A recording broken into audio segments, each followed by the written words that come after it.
Holy shit, guys. Holy shit. You guys know why I'm doing this? You guys know what happened this past weekend. The world is not what it seems to be. Before I get to the main event, let me just do a quick recap of what was UFC 278 this past Saturday, the 6-year anniversary to the day of UFC 202, the greatest fight of all time between Conor McGregor and Nate Diaz. And this upset may have topped what happened on that day in 2016. But like I said, let me give a quick recap. Overall, it was a really good card.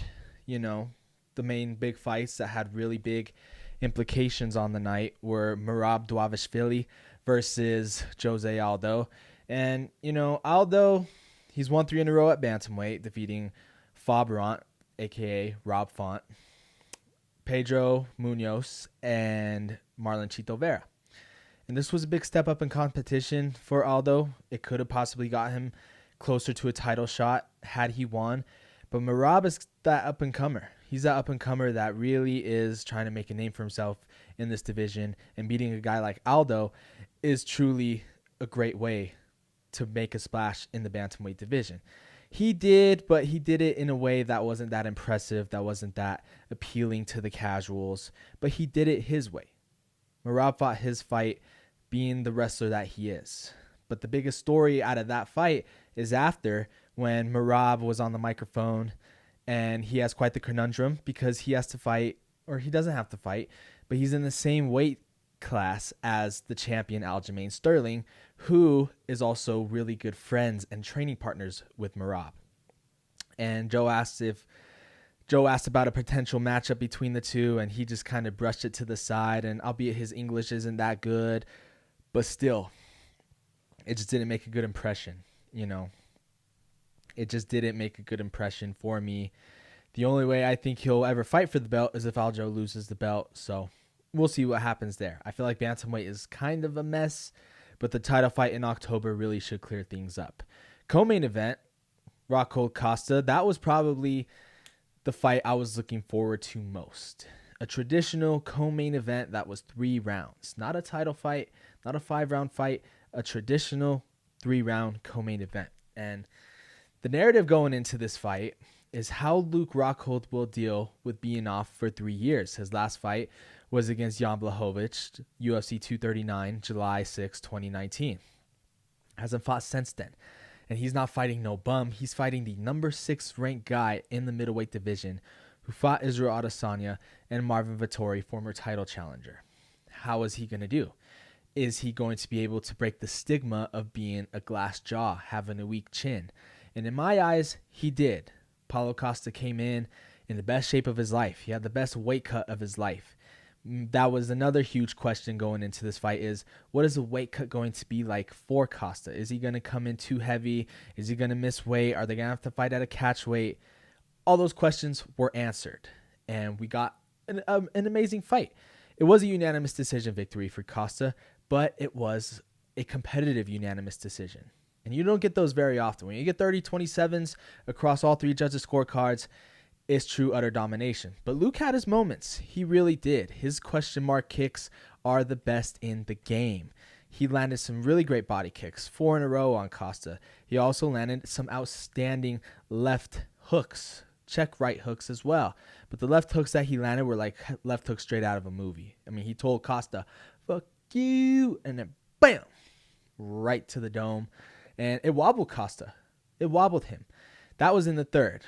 And in the first 2 rounds, both men were throwing with so much intent, throwing with so much heat, so much power, that they both got tired.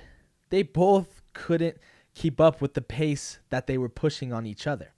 I mean, both guys are cut the fuck up. This was definitely a battle for not only the best bod in the UFC, the battle of God bods, but the best looking guys in the UFC. Nah, I don't mean, you know, that's just the truth. You know, you guys get it. So, Costa and Rockhold, they fought in a way that I didn't think would happen. What I mean by that is I thought someone was going to get knocked out in either round 1 or round 2. But the biggest surprise for me in this fight is I didn't think Rockhold would be that tired even after the first round. He had his hands on his knees.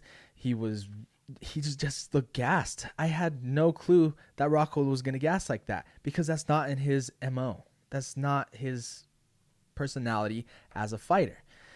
Could it have been a tactic?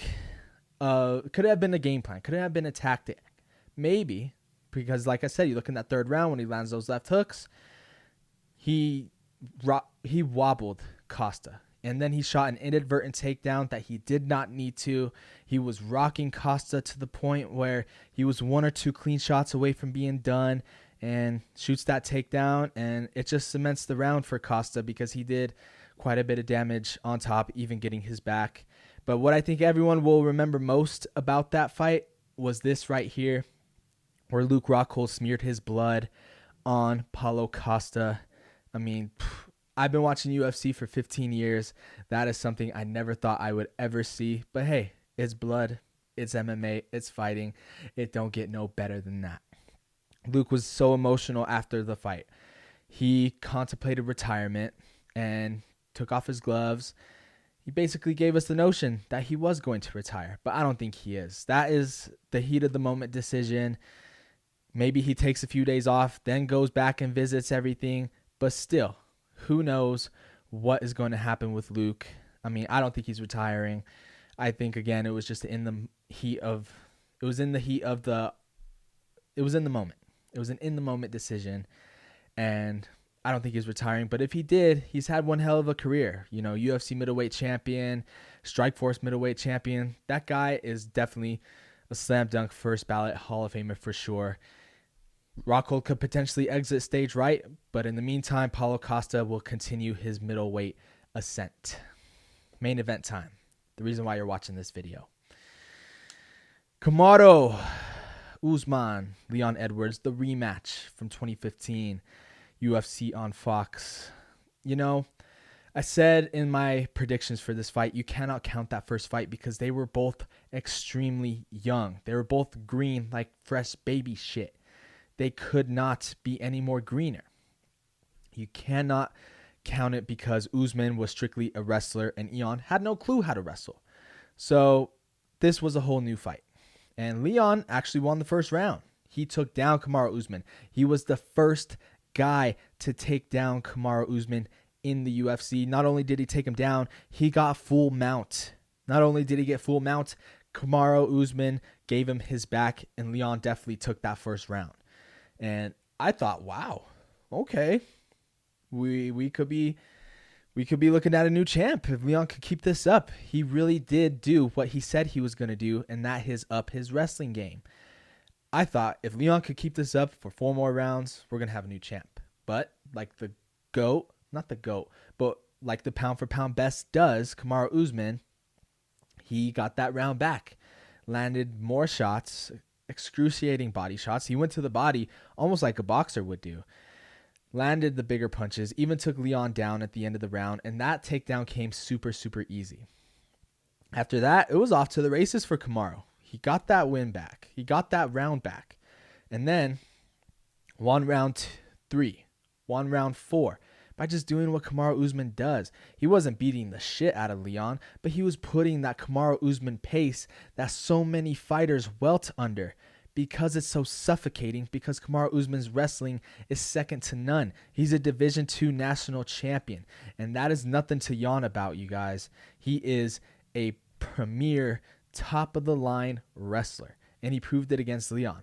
Leon looked done. Leon looked gassed. He looked like he did not know what to do, and I don't mean any disrespect, but he looked like he didn't belong in that octagon with Kamaru Usman that night. He was just out of it. And after that first round, you wouldn't even have thought Leon won the first round after that because Kamaru was taking him down. He was landing punches. Leon was shriveling up in the fetal position, just covering up from bombs from Kamaru. Round 5 came. Kamaru was doing more of the same, takedowns. The commentary team was saying Leon needs to do something big, and he needs to do it now. The takedowns were still coming. The punches were getting more and more efficient. The punches were becoming more powerful. Kamaru Usman was en route to retaining his title and passing Anderson Silva's record for most wins to start a UFC career. That is until the head kick heard around the world. The way Leon set this up was pitch perfect. I also said this the last podcast I did. Leon, it has the precision of a watchmaker. He will pick and choose when to strike, when not to strike, what strikes to throw, what strikes not to throw. And that's what he did. He showed the left hand, and Kamaru slipped. So imagine this being the left hand from Leon. He slips. But as he slips, the kick comes. Boom. Right to the temple. Out goes the lights in Utah. Out goes the lights from the Nigerian.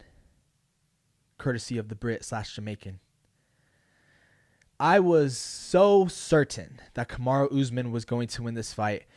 I began playing with my daughter. I was already being a good dad that I am. But I'm like, all right, this fight's done. I went to go, we're playing with toys in the living room. And then I look up and I see Usman fall, limp, not getting up. I'm like, did that just happen? Kamaru Usman had that fight in the bag. And one slip up completely changed the course, not only of the welterweight division, but of the entire sport of mixed martial arts. And Leon Edwards is your new UFC welterweight champion of the world. It all came full circle for Leon.